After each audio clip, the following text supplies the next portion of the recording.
जय हिंद दोस्तों, कैसे हैं आप सब। उम्मीद करते हैं बढ़िया होंगे। चलिए आइए समझते हैं आज हम अनुच्छेद 32 के बारे में यानी आर्टिकल 32 के बारे में समझते हैं। आर्टिकल 32 एक हमारा क्या है, फंडामेंटल राइट है, एक मूल अधिकार है। ठीक है, अगर आपसे ये पूछ दे कि भारतीय संविधान की किस अनुच्छेद में इसका जिक्र है तो फंडामेंटल राइट 12 से 35 तक, और उसमें ये आर्टिकल 32 जितने भी आपको मूल अधिकार दिए गए हैं सारे मूल अधिकार को कौन बचाता है, आर्टिकल 32 बचाता है। जिसको क्या कहा जाता है, जिसको कहा जाता है संवैधानिक उपचारों का अधिकार। और उसे बी आर अम्बेडकर ने क्या क्या संविधान की आत्मा कहा, क्योंकि आपको जितने भी फंडामेंटल राइट दिए गए हैं, ठीक है, जब भी उन फंडामेंटल राइट को छीना जाएगा तो आप आर्टिकल 32 के तहत कहाँ पहुँचेंगे, सीधे अदालत का दरवाज़ा खटखटा सकते हैं, सीधे सुप्रीम कोर्ट जा सकते हैं। ये आर्टिकल 32 आपको पावर देता है, इसीलिए कह रहे हैं कि आर्टिकल 32 जो होता है वो बहुत पावरफुल होता है। अब इस मामले में सुप्रीम कोर्ट जो है वो 5 तरीके का रिट जारी करता है। कितने तरीके का? 5 तरीके का रिट जारी करता है फंडामेंटल राइट के बचाव में। अब वो रिट कौन कौन से हैं आइए समझते हैं उनके बारे में। पहला जो रिट है जिसको बोलते हैं बंदी प्रत्यक्षीकरण, जिसको इंग्लिश में कहते हैं हैबियस कार्पस कहते हैं। क्या कहते हैं? हैबियस कार्पस कहते हैं। ये रिट तब जारी होता है जब किसी व्यक्ति को गलत तरीके से हिरासत में ले लिया गया है। ठीक है, जब पुलिस किसी व्यक्ति को क्या करती है, हिरासत में लेती है तो 24 घंटे के अंदर उसे क्या करना होता है, मजिस्ट्रेट के सामने पेश करना होता है। तो मान लीजिए उसे तो गिरफ्तार कर लिया गया, और जो उसे सगे संबंधी है अगर ये लगता है कि इन्हें गलत तरीके से गिरफ्तार किया गया है तो वो सुप्रीम कोर्ट में क्या कर सकता है, रिट दाखिल करता है। और सुप्रीम कोर्ट तब क्या करेगा, थाने को यह आदेश देगा कि सशरीर क्या करिए, उसे प्रस्तुत करिए और रीज़न बताइए कि क्यों लेट हुआ है। अगर लेट हो जाए 24 घंटे के अंदर में, अगर थाने पे उसे 24 घंटे के अंदर अगर मजिस्ट्रेट के सामने पेश ना करे तब। ठीक है, तो ये बात आप समझ गए हैं कि बंदी प्रत्यक्षीकरण क्या होता है, यानी कि गिरफ्तारी से लेकर संबंध है इसका। आगे देखिए, दूसरा होता है परमादेश, जिसको मैंडमस कहते हैं। क्या कहते हैं? मैंडमस कहते हैं।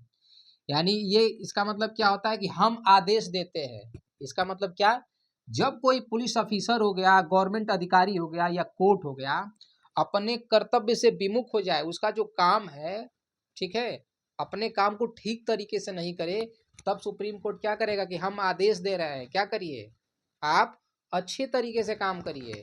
तब ये क्या होगा, जैसे मान लीजिए हम एक बात बताते हैं, एक एग्जाम्पल से समझाते हैं आपको। मान लीजिए कि शिक्षा विभाग की एक भर्ती निकली, ठीक है, शिक्षा विभाग की एक भर्ती निकली और मैंने ही उसमें क्या किया, फॉर्म अप्लाई किया, मेरा रिजल्ट भी आ गया, मेरिट लिस्ट में नाम भी आ गया, और उसके बाद बावजूद भी जितना मेरा मेरिट बना है उससे कम वालों का क्या कर लिया गया है, सलेक्शन कर लिया और मेरा छांट दिया गया।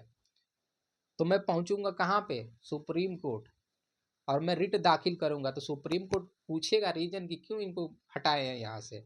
तो सुप्रीम कोर्ट क्या करेगा कि हम आदेश देते हैं। ये बात आप समझ पाए हैं कि जो भी जितने भी अधिकारी हैं सबको क्या करें, यानी पुलिस ऑफिसर हो गए हैं, गवर्नमेंट ऑफिसर या कोर्ट हो गया, सबको अपने कर्तव्य का अच्छे तरीके से पालन करने के लिए आदेश।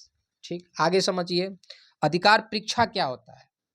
अधिकार परीक्षा को बोलते हैं क्यू वारंटो। क्या बोलते हैं? क्यू वारंटो बोलते हैं। यानी किस अधिकार से, किस अधिकार से मतलब क्या। अब इसे एक एग्जाम्पल से समझिए। मान लीजिए किसी विश्वविद्यालय का जो कुलपति है वो नहीं है, और कुलपति की जगह पर प्रिंसिपल वहाँ पर बैठा हुआ है। तो कुलपति उस जो प्रिंसिपल है वो कुलपति के पद पर बैठने के लिए तो योग्य नहीं है, तो यानी कि वो गलत तरीके से बैठा हुआ, अवैध पद पर बैठा हुआ है। तो इस मामले में क्या होगा, क्यू वारंटो जारी होता है कि किस अधिकार से भाई इस पद पर आप बैठे हो, आप तो इसके लिए एलिजिबल नहीं है, योग्य नहीं है। तो ये बात आप समझ पा रहे होंगे। ठीक है, यानी अवैध तरीके से आप किसी पद पर बैठे हैं तो उसके लिए जारी होता है क्या, अधिकार परीक्षा। ठीक, दूसरा प्रतिषेध क्या होता है, प्रोहिबिशन। प्रोहिबिशन का मतलब होता है रोक दो। जब निचली अदालत कोई ऐसा फैसला सुनाने लगे जो ऊपरी अदालत के अधिकार क्षेत्र में आता हो, यानी निचली अदालत के जुरिस्डिक्शन से बाहर हो, उसके क्षेत्राधिकार से बाहर हो, अपने क्षेत्राधिकार से ऊपर का मैटर सुनने लगे, या कोई ऐसा मैटर सुनने लगे जो उसके अधिकार क्षेत्र में ना आता हो, तो ऊपरी अदालत निचली अदालत पर क्या करता है, ये आदेश देता है सुप्रीम कोर्ट की भाई जो तुम सुनवाई कर रहे हो उसे रोक दो, ठीक है। तो ये अदालत देती है, ठीक है। ये अदालतों के ऊपर क्या किया जाता है, ये रिट जारी किया जाता है। ये बात समझ में आ रही है। पांचवा जो होता है जिसको सरसेरी बोलते हैं, या उत्प्रेषण बोलते हैं, कि ये जो यहाँ पे जो जिस अधिकार क्षेत्र से आपने वो काम किया, ठीक है, उसे क्या करो तुम ऊपरी अदालत में लेकर आओ। वो मामला कहाँ लेकर आओ, ऊपरी अदालत में लेकर आओ, ठीक है।